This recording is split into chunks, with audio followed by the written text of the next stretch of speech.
Assalamualaikum warahmatullahi wabarakatuh. Nama saya Diah Ayu Ningtyaswati, Prodi Sistem Informasi, Universitas Nahdlatul Ulama Surabaya, NIM 31300-221. Pada kesempatan kali ini, saya akan menjelaskan materi mengenai SEO atau Search Engine Optimization. Nah, baiklah, di sini saya akan menjelaskan apa sih Search Engine Optimization itu dan kapan didirikannya, siapa pendirinya, kapan kita harus menggunakan SEO dan bagaimana cara penggunaannya, dan masih banyak lagi. Saya akan membahasnya di sini. Ya, ini dia pengertian SEO atau Search Engine Optimization. Mungkin beberapa dari kalian sudah tahu apa sih itu SEO, tapi juga pasti ada yang bertanya-tanya, SEO itu apa? Atau mungkin baru tahu, baru mendengar istilah ini. SEO sendiri mempunyai pengertian upaya mengoptimasi website untuk mendapatkan peringkat teratas di hasil pencarian. Dengan mendapatkan ranking tinggi di hasil pencarian, potensi trafik organik pun meningkat. Jadi SEO ini itu suatu upaya agar website tersebut ada di pencarian teratas. Jadi supaya orang-orang itu bisa dengan mudah menemukan website yang dicari, yaitu dengan teknik SEO ini. Sejarah SEO sendiri, menurut Danny Sullivan, istilah Search Engine Optimization pertama kali digunakan pada 26 Juli pada tahun 1997 oleh sebuah pesan spam yang diposting di Usenet. Pada masa itu, algoritma mesin pencari belum terlalu kompleks sehingga mudah dimanipulasi. Ini sedikit sejarah SEO. Dan ada info tambahan yang saya tambahkan di sini, yaitu Larry Page dan Sergey Brin adalah seorang yang menciptakan PageRank yang pada tahun 1998 berubah menjadi Google. Google sendiri tetap berpegang teguh pada prinsip content is a king. Pada kesimpulannya, sejarah SEO ini berasal dari celah yang ada di mesin pencari.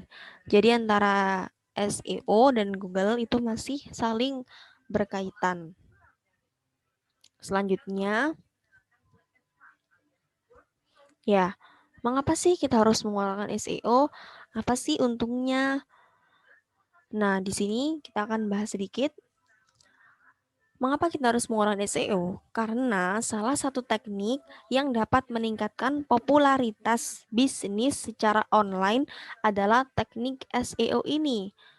Teknik ini merupakan upaya untuk meningkatkan jumlah pengunjung ke website kamu dan mengoptimalkan rankingnya di halaman pencarian. Jadi sangat membantu sekali supaya apa yang kita promosikan, apa yang sedang kita buat bisa dikenal banyak orang dan mudah dicari. Dengan baiknya peringkat atau sering munculnya situs atau website melalui hasil pencarian di mesin pencari, maka akan semakin besar peluang situs atau website tersebut dapat diakses. Jadi kurang lebih seperti ini. Apa sih alasannya? Kenapa sih kita harus pakai SEO? Jadi supaya website kamu mudah diakses oleh banyak orang. Jadi supaya lebih bermanfaat buat orang banyak. Berikutnya, nah, bagaimana sih cara menggunakan SEO itu? Setelah kita tahu alasannya, terus kita tertarik, pasti kita penasaran, gimana sih cara pakainya? Nah, ini saya ada tips untuk membuat URL yang SEO friendly. Nah, sebelumnya, ada yang udah tahu belum URL itu apa?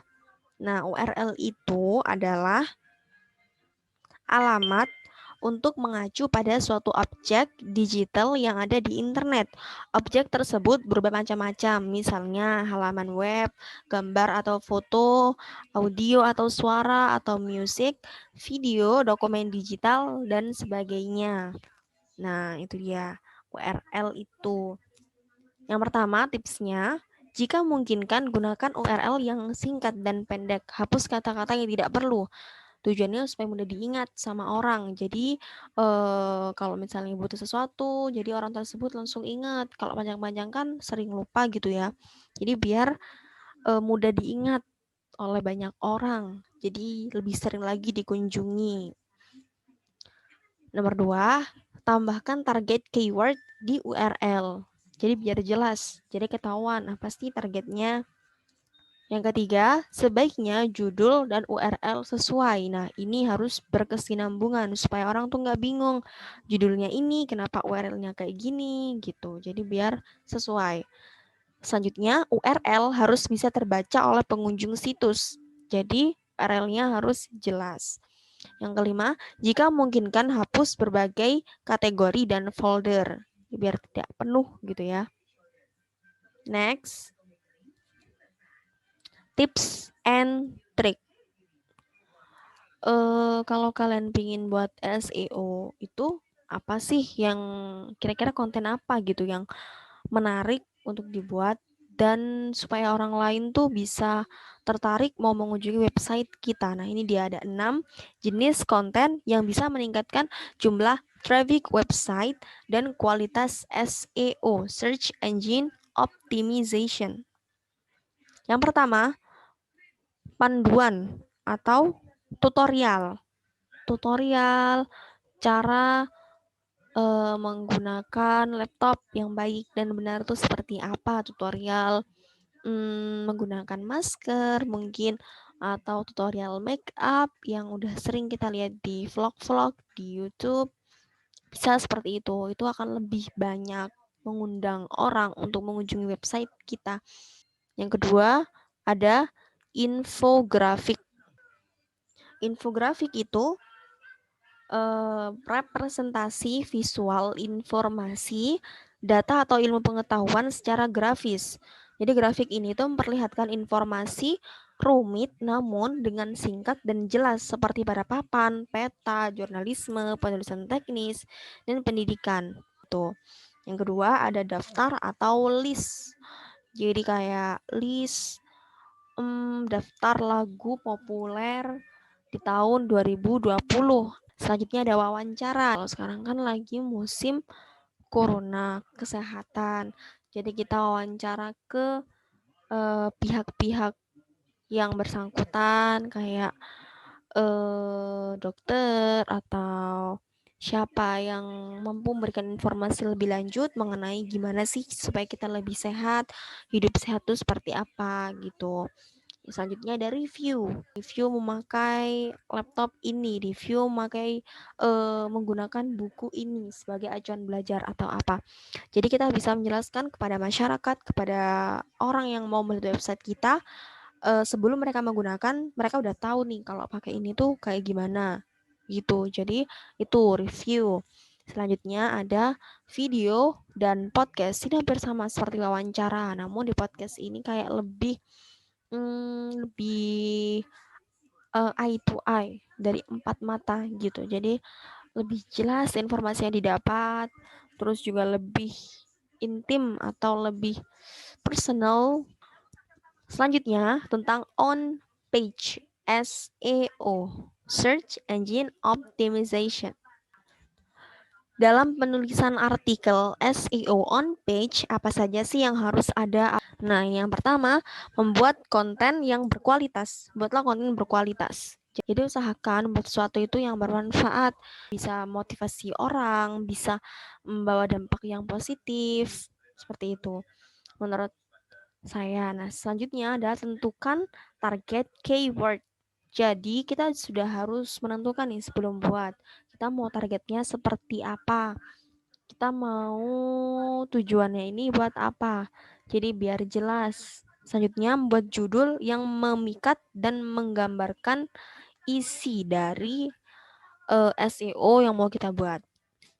Jadi judulnya itu harus menarik, harus memikat banyak orang, atau yang lagi tren sekarang itu bahas apa sih. Jadi biar semakin banyak dicari gitu. Selanjutnya, sederhanakan URL. Nah, yang tadi tuh, jadi jangan rumit-rumit. Kalau bisa ya nggak perlu tuh dihapus. Kata-katanya yang mudah biar gampang diingat. Selanjutnya ada meta description.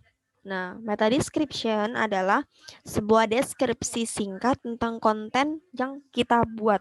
Deskripsi ini munculnya di halaman hasil pencarian, tepatnya di bawah judul konten.